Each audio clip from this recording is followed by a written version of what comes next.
Chapter 1. What has happened to me? I feel just like I did when I was around 10 years old and I got hit by a soccer ball right between the eyes. And I wandered around the field disoriented, not knowing who I was, where I should be going. I feel like that now, stunned and confused. Who am I? Where am I going? This much I know. My name is Daniel. I am 14, and I am Jewish. I am on a train with my mother, father, sister, and what looks like over 1,000 other Jews from Frankfurt.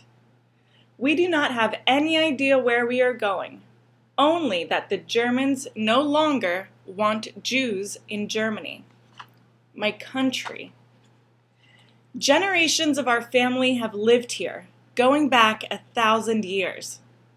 But it looks as if we will be the last. Father and mother sit across from me and speak in low voices to each other. My sister, Erica, who at 12 is 2 years younger than I, sits beside me, humming a tune to herself, no doubt composing a song for her violin. I bend over and pull my photo album out of my rucksack. I feel the need to look at my pictures of my life. Perhaps they can help me understand how I came to be on this train, who I am, and what has happened. I open the album to the first page. The first picture in my album is that of me on my 6th birthday. Marked on the bottom is March 30th, 1933. I am smiling at the camera, all pudgy cheeks and thick black wavy hair, my brand new gleaming toy train on display in front of me. Uncle Peter, my favorite uncle, would have taken this picture. He was the unofficial family photographer. The picture just beneath it is one he took later that day of our whole family. Everyone looks serious because they don't want to appear silly in the photograph. Still, I remember that day.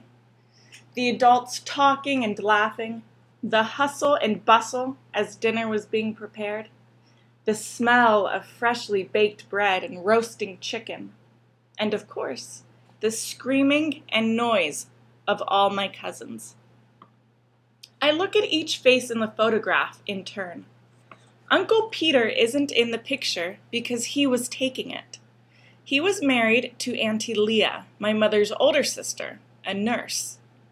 She always bossed us around and tried to organize our lives.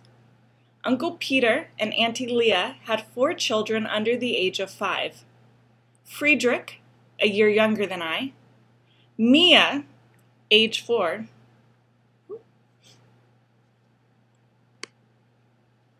tried to organize our lives. Uncle Peter and Auntie Leah had 4 children under the age of 5. Friedrich, a year younger than I, Mia, age 4, Gertrude, age 2, and Bridget, age 1. The children looked so quiet and well-behaved in the photo. But in reality, they would run, scream, fight, and drive me crazy. I remember the first thing they went for when they got in the door that day was a magnificent castle I had made for my building set. I had labored over it for weeks, methodically snapping the pieces together until I thought it was perfect. It was demolished only seconds after their arrival. "Daniel," my mother always said to me just before they came over, "you are the oldest. You must hold your temper even if they do things you don't like." When I was 5, I'd bopped Friedrich on the arm, hard, for breaking one of my toys. He'd cried, and ever since then all I'd heard was, "You're the oldest." I looked at the shambles of my castle and felt like bopping them all. Strange, really, that they should be so wild, considering how strict Auntie Leah is. Perhaps she is better at controlling other people's children than her own. Also in the picture is my mother's younger brother, David. He was an engineer and a bachelor, and we usually saw him at dinner time when he just happened to drop by to visit. Standing beside my father are his three brothers, Leo, who came from Berlin with his family,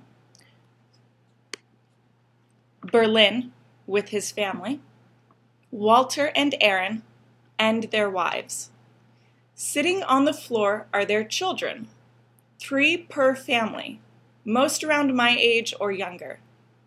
I remember that as the photo was being taken, Uncle Walter and Father were fighting, talking back and forth with clenched teeth so as not to ruin the picture. "Palestine is the answer, Joseph," said Uncle Walter to my father. "We should all emigrate there." "And do they need concert violinists in the Holy Land?" Father had replied. "No, Walter, they'll put you to work in the fields." "Even a new country needs music," Walter retorted. "And the Jews need a country of their own." "We have a country," Father exclaimed. "Our family has lived in Germany for over 600 years.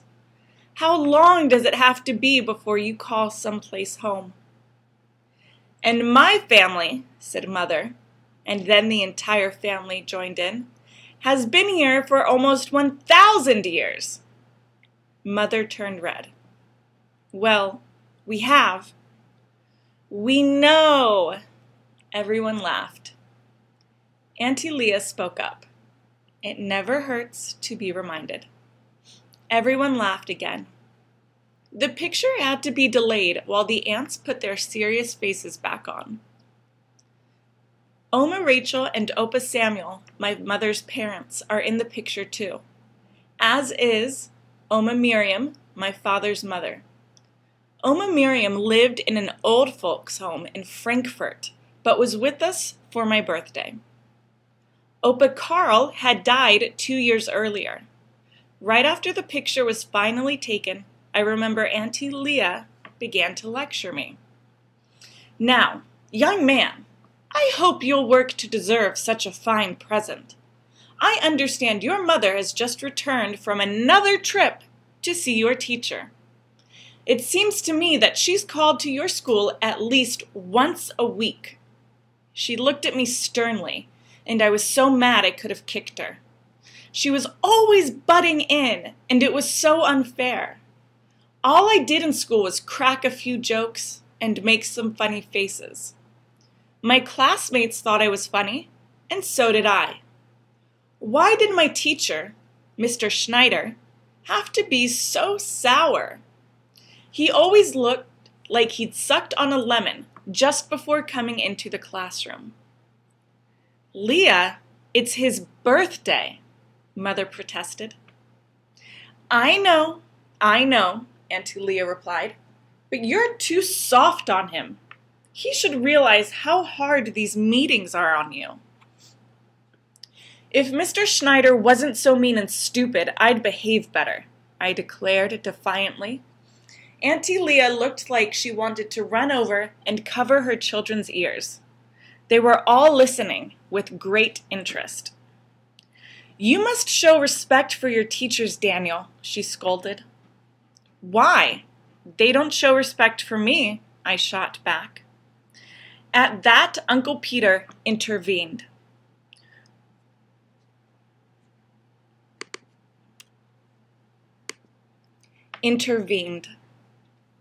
"Who wants birthday candies?" he asked with a smile. I loved Uncle Peter. "I wish you were my teacher, Uncle Peter," I said, giving him a kiss as he handed me a huge piece of chocolate toffee. "I'd never be bad in your class." "No, Daniel, I'm sure you wouldn't. I agree with you. Mutual respect is very important." Then he whispered in my ear, "But just to make things easier for your poor mother, maybe you could pretend a little."